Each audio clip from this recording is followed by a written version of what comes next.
Okay, it's morning and it looks like the temperature dropped a little bit last night. We got a little bit of a freeze up, so let's go take a look while we go and let the chickens out for this morning. Okay, what's this? What do we got? Some paper here, Dennis? Huh? Look at that. Okay. Yeah, so you can see a little dusting of snow on the fields here. Nice morning sky there.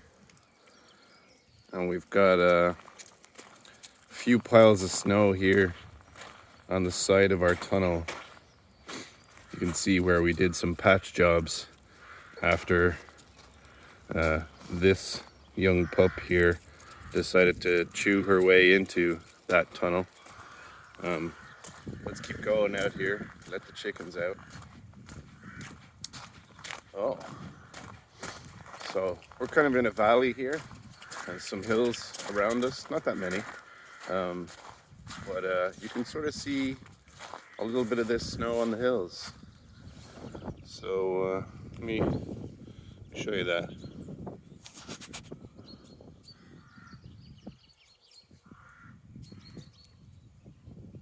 You can see just over there, we got some snow on the hills, a little bit of snow on our fields, not under the Great Yggdrasil, of course. Good girl. Alright. Well, the sky is looking like we are probably gonna see more of this type of weather today. So gotta keep an eye out for that. Make sure it doesn't freeze up our exterior taps, faucets, for those of you across the water. You can hear the chickens are more than ready to get out this morning. I'm just a touch late, as you can see. It's very bright. Normally I'd try to let them out just a little bit earlier, but I'm tired today. All right, let's check the water. We'll go this way. Okay. Got a little bit of freeze going on there.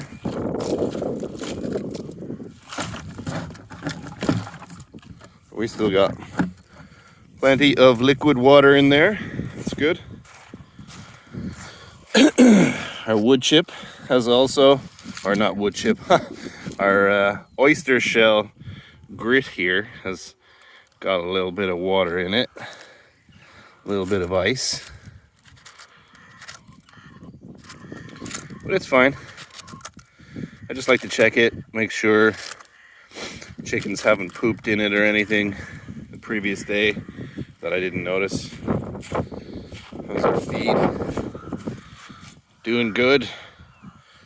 These pork feeders are just really awesome. They really stop food waste, and we've been so much more efficient with our feed use since we got these totes. See, we got a little bit of cracking going on here. These are totes with a weather seal underneath here, with all of these buckles here, so they're usually quite good at keeping the weather out. But if any of you know of some hardier totes, then please let us know in the comments below. That would be very helpful. Okay, so you can probably hear the girls raring to go. So I'll just unhook the fancy release mechanism and lift the door, and they should all start jumping out like paratroopers. Oh, there we go.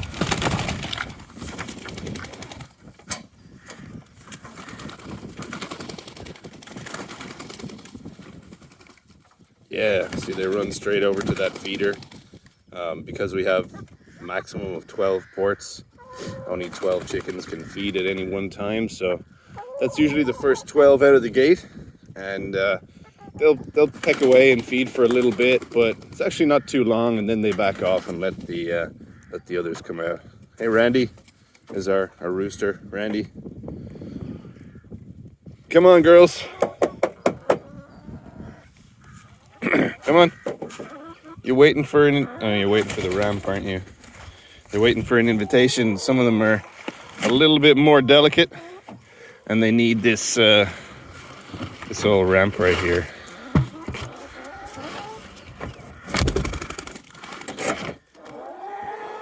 Okay, there they go. Yeah, I know it's a little cold tonight, or today, this morning. God, I am tired. There we go.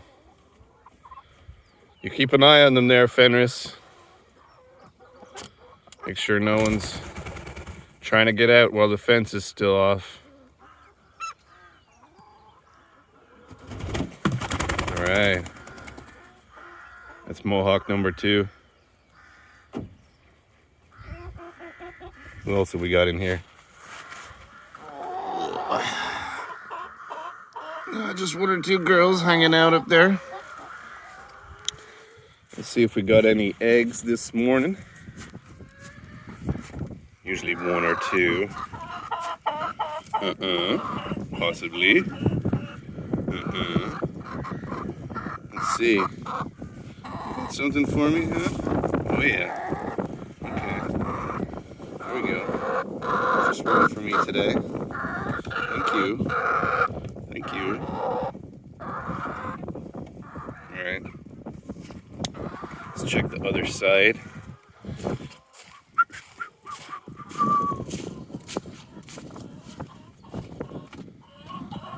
Alright.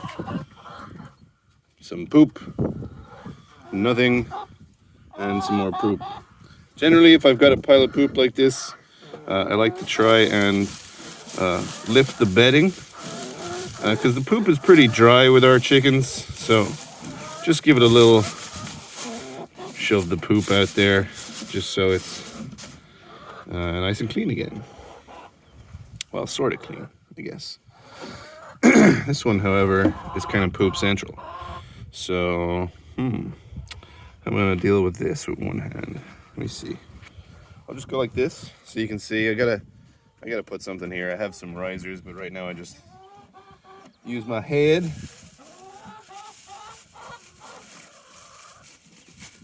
And try and scoop out nest material. Just shake out as much of the poop as I can. And put that nest material back in.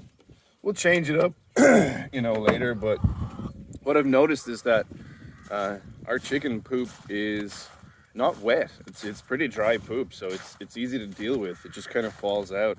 It doesn't stick to everything. It's not like liquid, so that is helpful. So I will just turn on our itty bitty solar energizer here. I say small or itty bitty for the Americans out there, but it's actually pretty powerful. It is a 2 joule, 9,000 volt, 12 volt green energy Voss farming energizer, and for Ireland anyway, that is a pretty powerful energizer. You can see now it's on. It's got this little that actually does mean that the power is not only on, but it's shorting out somewhere here. We got some of these fence lines a little bit low down and hitting some grass, so it's not really hitting the way we would like it to. And I can just kind of stretch it a little bit like that sometimes just to lift it up, or I can pull it back a bit, but I don't think I really need to today. That'll get a little bit of a charge this morning, and it'll actually start hitting pretty hard after that. Meanwhile, we have Fenris probably starting her patrol. She's over there.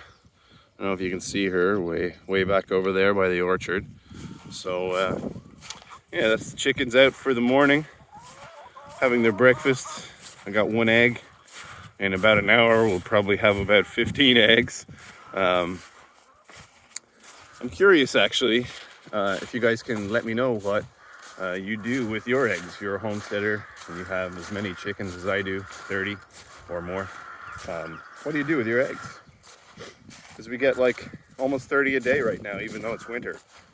So we just been giving them away free to the neighbors, which we like doing, especially right now during COVID pandemic and everything. We mask up and sanitize everything, and we drop off a dozen to a new neighbor every day, generally speaking.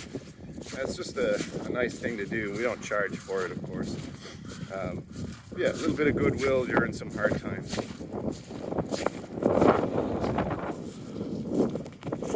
Good there, Finny. Hey.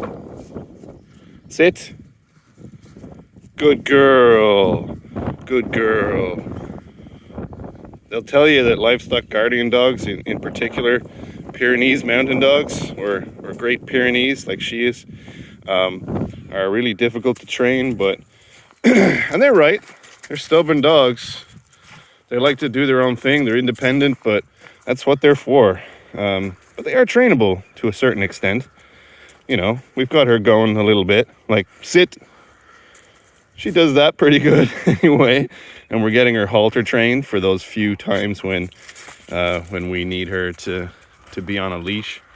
But other than that, that's kind of where we're going to leave her, because she's a farm dog.